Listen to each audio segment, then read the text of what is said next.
أعوذ بالله من الشيطان الرجيم. بسم الله الرحمن الرحيم. الرحمن علم القرآن خلق الإنسان علمه البيان. الشمس والقمر بحسبان والنجم والشجر يسجدان والسماء رفعها ووضع الميزان ألا تطغوا في الميزان وأقيموا الوزن بالقسط ولا تخسروا الميزان والأرض وضعها للأنام فيها فاكهة والنخل ذات الأكمام والحب ذو العصف والريحان فبأي آلاء ربكما تكذبان. خلق الإنسان من صلصال كالفخار وخلق الجن من مارج من نار فبأي آلاء ربكما تكذبان. رب المشرقين ورب المغربين فبأي آلاء ربكما تكذبان. مرج البحرين يلتقيان بينهما برزخ لا يبغيان فبأي آلاء ربكما تكذبان. يخرج منهما اللؤلؤ والمرجان فبأي آلاء ربكما تكذبان. وله الجوار المنشآت في البحر كالأعلام فبأي آلاء ربكما تكذبان. كل من عليها فان ويبقى وجه ربك ذو الجلال والإكرام فبأي آلاء ربكما تكذبان. يسأله من في السماوات والأرض كل يوم هو في شأن فبأي آلاء ربكما تكذبان. سنفرغ لكم أيها الثقلان فبأي آلاء ربكما تكذبان.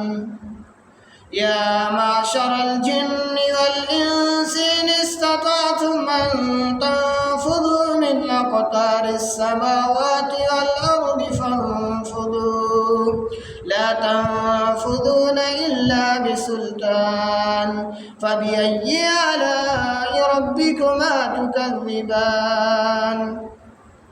يرسل عليكما شواظ من نار ونحاس فلا تنتصران فبأي آلاء ربكما تكذبان. فإذا انشقت السماء فكانت وردة كالدهان فبأي آلاء ربكما تكذبان. فيومئذ لا يسأل عن ذنبه إنس ولا جان فبأي آلاء ربكما تكذبان. يعرف المجرمون بسيماهم فيؤخذ بالنواسي والأقدام فبأي آلاء ربكما تكذبان. هذه جهنم التي يكذب بها المجرمون يطوفون بينها وبين حميم آن فبأي آلاء ربكما تكذبان. ولمن خاف مقام ربه جنتان فبأي آلاء ربكما تكذبان. ذواتا أفنان فبأي آلاء ربكما تكذبان. فيهما عينان تجريان فبأي آلاء ربكما تكذبان.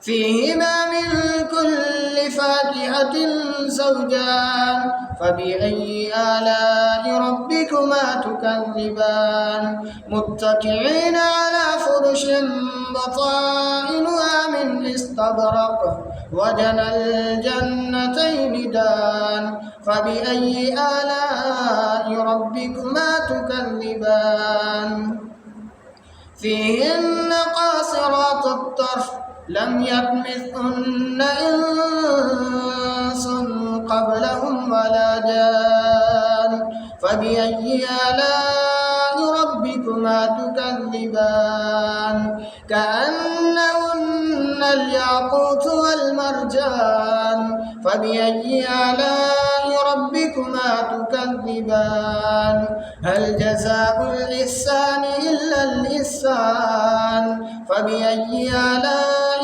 ربكما تكذبان ومن دونهما جنتان فبأي آلاء ربكما تكذبان مدهامتان فبأي آلاء ربكما تكذبان فيهما عينان نزاختان فبأي آلاء ربكما تكذبان فيهما فاكهة ونخل ورمان فبأي آلاء ربكما تكذبان فيهن خيرات النسان فبأي آلاء ربكما تكذبان حور مقصورات في الخيام فبأي آلاء ربكما تكذبان لم يطمثهن إنس قبلهم ولا جان فبأي آلاء ربكما تكذبان متكئين على رفرف خضر وعبقري حسان فبأي آلاء ربكما تكذبان تبارك اسم ربك ذي الجلال والإكرام.